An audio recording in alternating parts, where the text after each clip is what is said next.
People often ask the question, is the American dream dead? I believe the moment we stop dreaming, we might as well be. Hi, I'm your host, Craig Sewing, the creator of American Dream TV, a national TV show centered around real estate, lifestyle, and culture. A real show showing you real neighborhoods from real professionals. Today, we're going to take you all across the country, showing you why we live in the greatest country on the planet. Let's get this show started right now. From coast to coast, it's not just about houses. It's about how people live, work, and dream. These streets hold stories. These homes hold hope. And the people, they're the heartbeat of something bigger. This isn't just real estate. This is the real America. One neighborhood at a time.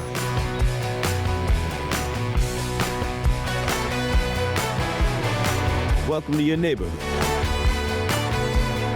Welcome to the American Dream.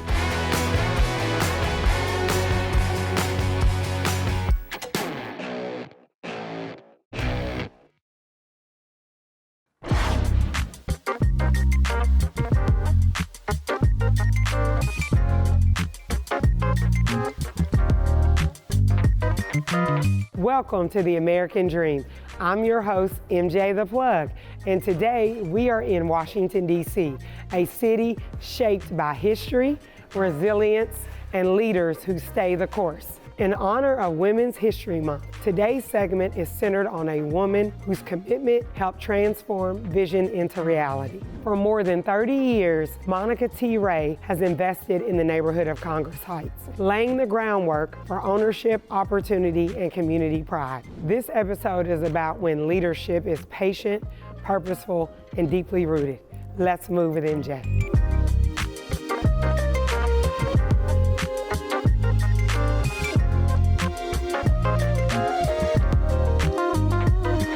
Monica, thank you so much for being here with me today. You spent more than 30 years committed to Congress Heights.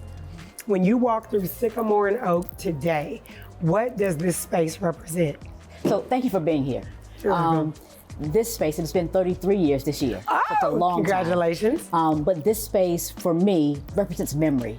Yeah. I think about there are young people who have stores here that I met when they were 3 and 4 years old. Oh, it's amazing. So I am just excited about the opportunity. So can you take us back to the early vision? Sure. What problems were you trying to solve when this idea first took shape? Sure, and you're right. When I landed here 33 years ago, the campus that we're on, the historic St. East campus, was a boarded up, abandoned, fenced desert. And everyone said change was coming and we had to get ready. It took us 25 years for the fence to come down. The city had made a decision that we were going to bring Care First Arena here. When Care First came, it was just a spark we needed to begin development. So Care First came and apartments across the street came. And then this amazing facility showed up. Yes. And it took us, we dreamed about maybe having food trucks, maybe shipping containers. We never would have imagined the first freestanding mass timber structure in the city. And we were able to bring together 20 small Black local businesses to occupy the space in a program that helped them to build capacity, access to capital, and ability to fail safely in a safe space.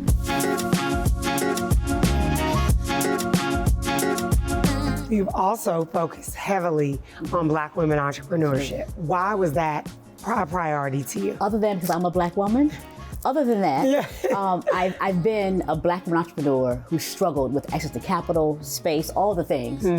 And I realized really quickly that we need an ecosystem that truly supported Black women. And we created the Blackbone Project, which has served about 1,800 Black women entrepreneurs over the last 3 years. 20 of them happen to be on this platform right now selling their products. So development in communities like this often is done to people, not with people. How do you protect the community voice? Yeah, in 30 years, I've seen development happen most often to us and not with us. This development has changed that dynamic. In this case, we had a design for this space, and we had a greenhouse right outside where the playground is right now. Because we thought that we were in a food desert and we needed fresh produce, we're gonna grow it here. We mounted focus groups, and the focus groups overwhelmingly continue to say that we need a place for intergenerational activity. parents want to bring their children to safe places to play while they unwind as well. Right. And we scrapped a greenhouse and we built a playground instead. Nice. So that's how you protect community voice. You hear it and give a feedback that makes sense.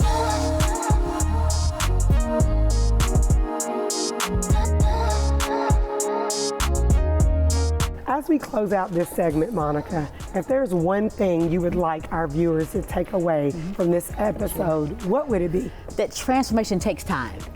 And the most prevailing thing to do is be persistent. Communities should make their voices heard, stick with it, and it will truly come to pass. Wonderful. Thank you so much. Thank you for being here. For being on my segment today.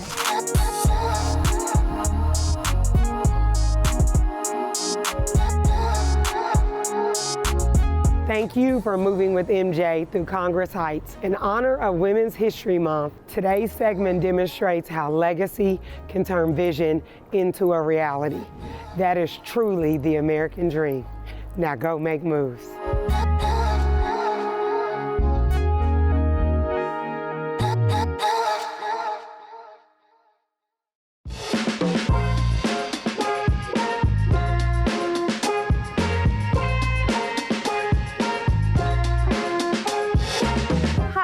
Welcome back to The American Dream in Alexandria. I'm your host, Elissa Laderach, and today we're going to be exploring a few quintessential local spots in Delray. Delray isn't just a neighborhood. It's a community where Main Street still exists. We're about to meet with an amazing couple, Larry and Christine Ponzi, who help keep the heart of Delray beating.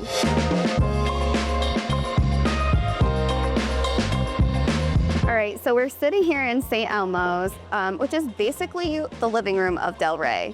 Tell me a little bit about when you opened your business and what made you want to open it in the first place. 32 years ago, when Christine and I met in college, she's an accountant, I was in the food hotel program. I think we just found that we had a mutual love for food and community and business. So I think that the seed was planted back then. Our first business was all the things we love: coffee, espresso, pizza, homemade pastas, beer, wine.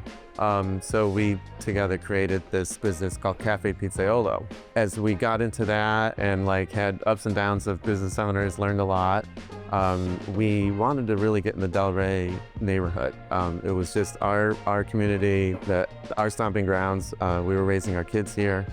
And so we got this little space behind St. Elmo's, which St. Elmo's was open in '96. So in 2012, we opened Market to Market, our sandwich and beer shop, and got to know the owner and just kind of put a bug in her ear one day. And I said, Nora, if you're ever if you're ever interested in moving on, she had been doing it for 20 years. We'd love to talk about it. And she said, I'm actually selling it. I've been talking to someone about a deal. And I said, well, whatever it is, I'll take it. I'll do it. And we ended up making a deal right there in the corner. And that's just history. And here is this history. We also, during COVID, opened up Out, which is down the street from here. We'll go down there later. So now we have 6 local businesses. Wow. So you went from pizza to coffee to all of these businesses and basically built a mini Alexandria empire.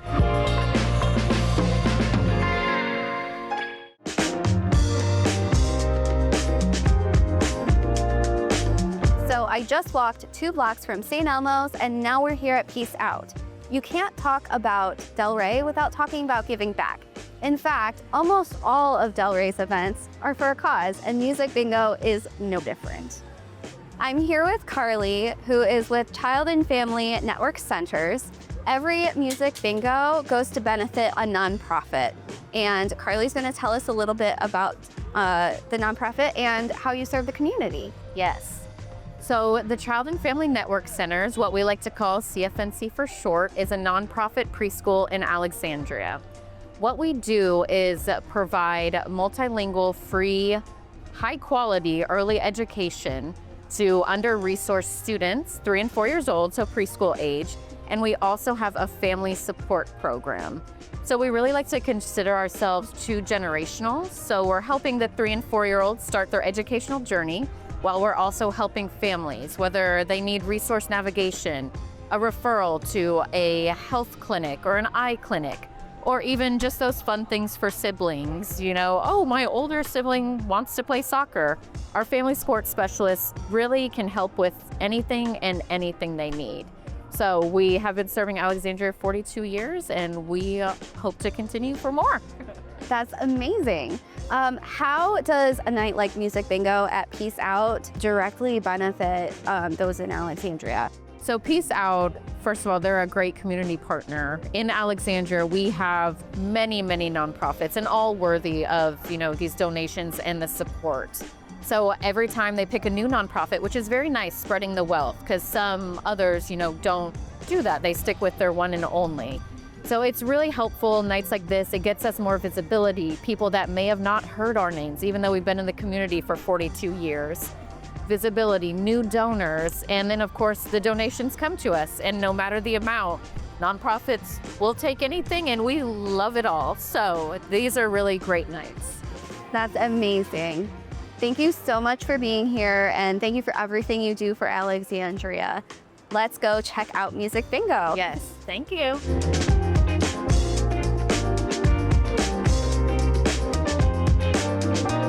I'm your host, Elissa Laderach with the American Dream TV in Alexandria, Virginia. Thank you so much for joining me in Delray. Whether it's pizza, craft brew, or community bingo, it's all happening right here. Join me next time for more of the American Dream TV in Alexandria.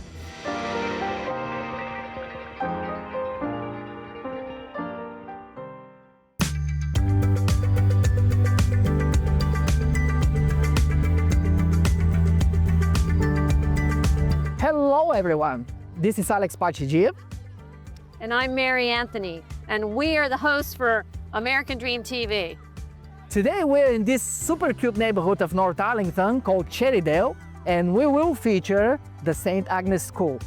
And we're going to take you to a really pretty mid-century modern house in the neighborhood. Let's do it.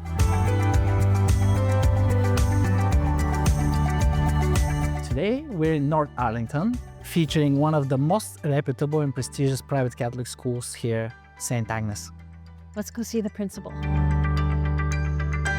Hi Jen, thank you so much for having us here today. How would you describe the mission and the spirit of St. Agnes School? Well, Alex, thank you for coming. And thank you, Mary, for being here too as well. So I would say that the idea behind St. Agnes and the mission is educating the whole child, and that we want them to be wonderful communicators, achievers, outstanding in everything that they do. But we also want them to be good Christians and loving to each other and their peers and their community. We want them to contribute and be great members of society. Lovely. Jen, what does earning 2 national ribbons represent? It represents the academic excellence that we have here at St. Agnes. Not only are we strong in our faith, but we're also strong in our academics. And that's something that's incredibly important to us. Excellent. What would you say, what is the reason that St. Agnes School really is different than any other schools, and what sets you apart from other schools? I think it's joy. I know that sounds so simple, but when you come into our office and you come into our building, you feel this like love for each other and this joy, and there's a